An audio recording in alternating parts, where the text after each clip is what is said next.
So a lot of you have been wondering how nearly headless Nick is doing, and if you haven't heard his story, Nick is a garter snake that was sadly hit by what we think was a lawnmower, and that removed one of his eyes. And when we got him about 9 months after the accident, we had him brought in to surgically remove the other eye, and that was back about 4 months ago now. So today we're going to give you an update on Nick and show you how he's doing.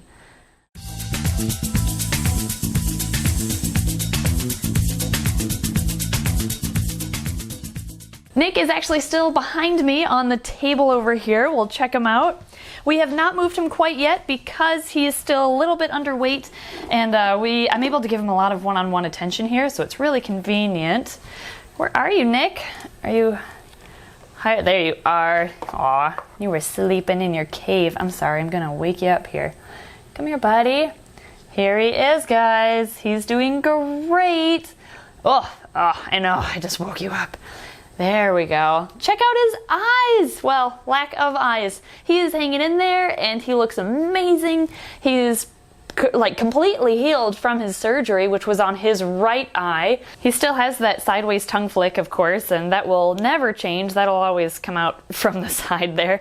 But he can still smell as far as we're aware. He just obviously can't see, so he relies maybe a little bit more on smell than he would normally. But he has a surprisingly good grip, actually. He hangs on quite well, and he explores, he moves around just like any other garter snake would, it seems. Although I have not moved him in with the other garter snakes quite yet. Our original plan for him was to put him in the big tank we have with like 4 or 5 other garter snakes. However, those are all females, and he would probably still be able to figure out what to do if he was put in a tank with ladies. So we don't want any crossbreedings at all, and we also don't want to risk the females basking on top of him or squishing him, or risk him not being able to climb all the way up to find the basking spot. Maybe he'd be fine, we don't know, but our secondary plan, and which is now our primary plan for him, is to put him in the smaller Exoterra with a single male garter snake that's right beside our really big one for the females. So when he gets, I think, just a little bit bigger, I think he's actually getting really close to being able to be upgraded into that Exoterra, then we'll introduce him to it, and we'll probably do another update video then. But he had his very first shed all by himself, actually not too long ago, and here's some footage from that. Look who just shed all by himself. This is what we just discovered inside of his enclosure. And Nick, where are you? You've got to be looking gorgeous. Oh, I see you. Come on out. Wow, look at you, buddy. You look amazing. Your colors are so bright. Good job, champ. You did it all by yourself, and there's not even stuck shed on his face, which is the part that he can never seem to get off on his own. So this is his first complete shed that he's done on his own. There's a little bit of a belly on him too, because he had a meal earlier today. So you've got to be feeling pretty good about yourself right now, bud. He has also grown considerably. Like, we had some friends over who hadn't been over for about 3 months, and they were all surprised at how big he is. Here are the charts for him. This was the very first page. We got him back January 14th when he weighed 16 grams.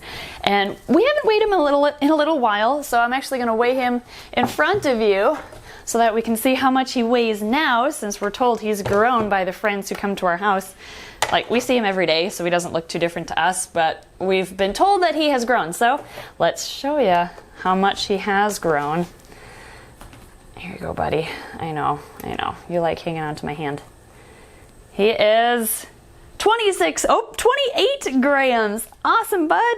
So he has gained 12 grams with us, which for a little garter snake, that's a considerable amount. And I'd say he is looking great.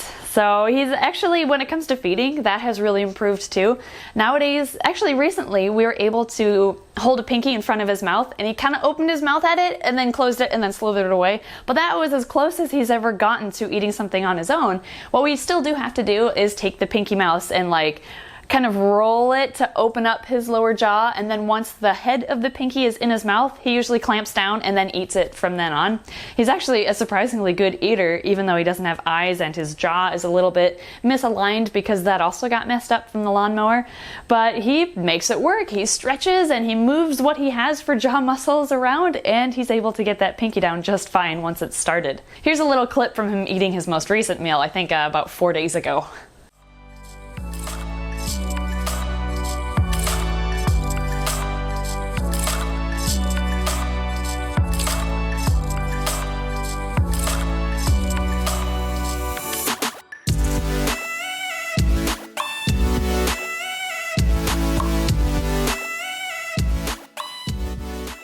So overall, he is quite a trooper, and he is doing better than I didn't honestly think he was going to make it. But he is not only surviving, but he is excelling in his improvements to his body, his overall body condition. He still, again, is a little bit underweight, so we are still monitoring him very closely in this kind of quarantine setup. It's also smaller than I'd recommend for this size of garter snake because he is blind, and it makes him more likely to reach his food and his hides and the warm spot a little bit easier. So maybe in a couple of months, when he's gained more weight and gotten a little bit bigger still, then we'll be able to upgrade him to that Exoterra. And when that happens, we will do another video and we'll show you how he does having a friend, that other male, in the same enclosure. That'll be an exciting day, but for now we still have him separated. But yeah, there you go. He's doing great. To learn about Nearly Headless Nick's origin or story, just watch the video that's tagged at the end of this one.